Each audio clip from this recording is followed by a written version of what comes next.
Hi, this is Arcus and in this Raid Shadow Legends video, I'm going to be talking about the Minotaur dungeon and masteries. You can see at the minute that 2x chance is up. I will summon later. So for masteries then, they're useful for every area of the game. So for example, my Tormin, he's gone all the way down here to this one, fearsome something. So it gives him an extra chance to put freeze on enemies. So masteries are useful for every area of the game. So for clan boss, you want to be going War Master to do more damage. If you've got multi-hits on your A1, you want to be going Giant Slayer. This one, Fearsome Presence, that's what it is useful for stun artifacts. So it gives you an additional 5% to place the debuff. So it goes from 18% to 23% for stun sets, and for provoke, 30 to 35%. So very useful for faction wars, dungeons, and arena. Just useful everywhere. As is this one, Retribution, gives you a chance to counterattack. And of course, accuracy is also very useful for arena to help you try to remove buffs and land debuffs. Obviously, there are a lot of masteries, and I'm not going to go into all of them in this video. But in order to unlock the masteries, there are actually two ways. One is you can just simply purchase them. This costs 800 gems and unlocks all of them for you. This is very useful for your first character, your first champion, whichever one you decide. Usually it should be someone, probably your starter champion. So Kale is a very good candidate for this. So if you've got Kale, you want to be going War Master proc to help you in clan boss, and support tree to give him accuracy so he can land his debuffs. There are other ones that are useful, such as Master Hexer. This has a 30% chance to make the poison last an extra turn. So it really benefits and boosts the power of your champion in all areas of the game. So if it's your first time and you don't have a Minotaur team, then I would highly recommend just purchasing all the scrolls in one champion. It's going to make the Minotaur dungeon a lot easier and speed up the progress for everyone else in your team. So let's just have a quick look at the Minotaur dungeon. The mechanics for this are very simple. Let me see who I've got. That'll do. It doesn't really matter who you put in. You need to be able to have a team that can clear it. At the minute, only Zavia has completed her masteries. I will just play through with this team. So at the minute, only Zavia has completed her masteries, and the way it works is you get scrolls, and they are divided or given to one champion randomly. So make sure you've only got people in here whom you want masteries for. It's not a good place to take food, the same way you can for potion dungeons. Only have champions in here who you want the masteries for. Okay, I'll just pause it here. So the main boss, he's only got a couple of skills. So he starts with a rage buff. So this increases the damage he does. It only lasts a few turns. You can see here 3 turns. So if you can survive the 3 turns, then he goes into a state where he's dazed and he receives 200% additional damage. So if you can weather the storm for the first few rounds, then he becomes incredibly easy to kill.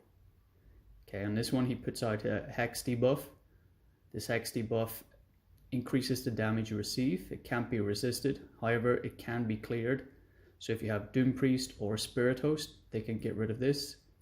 And this is just deals double damage, yeah, to those with hex debuffs. But he's pretty easy to kill. He's not as complicated as some of the potion dungeons, and definitely not as complicated as the artifact dungeons. I think I'd only started leveling Grush, but he seems incredibly useful.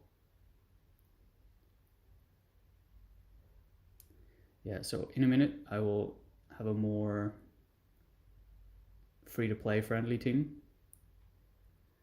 But at least this will get me some useful masteries for my champions.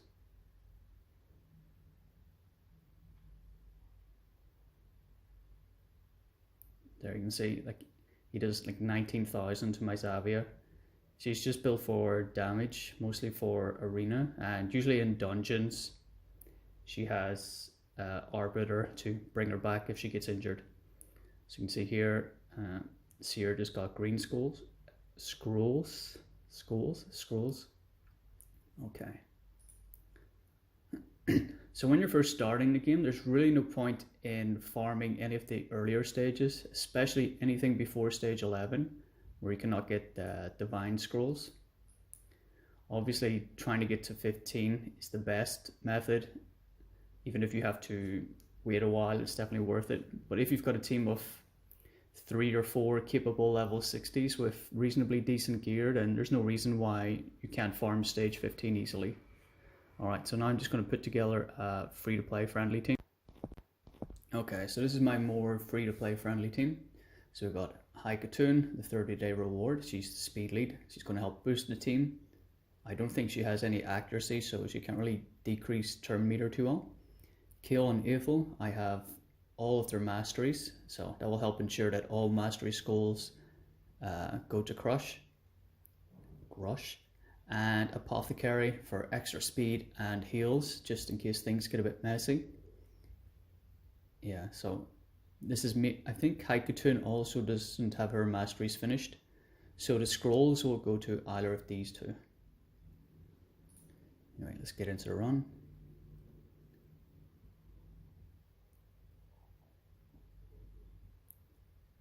So the faceless guys, faceless void guys, they can do quite a bit of damage, but unfortunately they were cleared very easily. So again, Kale and Ethel are on lifesteal. Crush has got healing and Apothecary's got healing, so very high sustain in this team.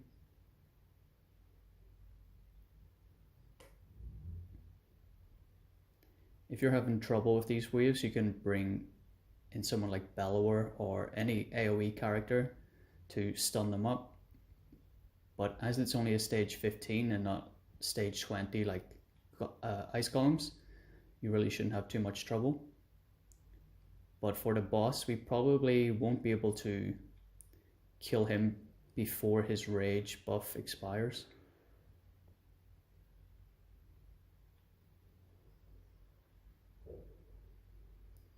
So the speed boost is very useful just for getting as many attacks in as possible. So you can see he's put out the Hex debuff. So these 3 units will receive additional damage. But fortunately there's so many heals out in my team, we're going to be fine.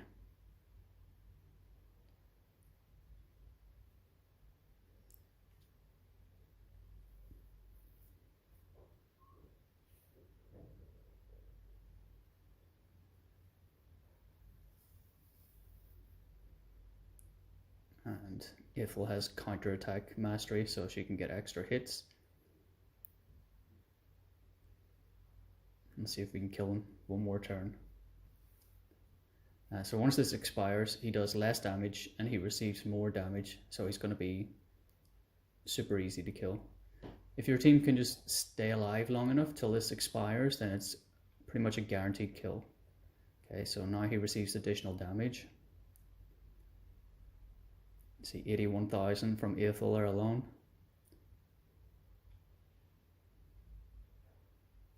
And slow speed definitely helps out a lot. Okay, I think that's her first scrolls. I haven't really used her in this dungeon before, but that's pretty much all there is to it. If you've got a team of just competent level 60s with decent gear, there's not much challenge to this dungeon. If the waves are too tough, just make sure you've got healers and support to keep them alive to the boss. And if you're able to weather the storm of his rage buff, then he's easy enough to kill once he gets dazed. Okay, if you have any questions, just let me know, write something in the comments and I will reply. Thanks.